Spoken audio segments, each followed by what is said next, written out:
என்ன இது என்ன இதுவோ பூலோக சொர்க்கம்தானோ மண்ணுலகில் வந்துவிட்ட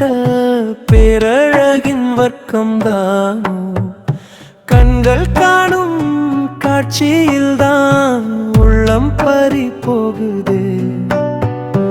எண்ணம் தொட்ட கரைகள் எல்லாம் சலவை தானாகுதே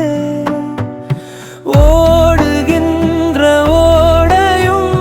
சாடுகின்ற அருவியும் இதயச் சுவள் ஓவியமாயானதே நினைவுகளில் நிரந்தரமாகிப் போனதே என்ன இது என்ன இதுவோ பூலோக சொர்க்கம்தான் மண்ணு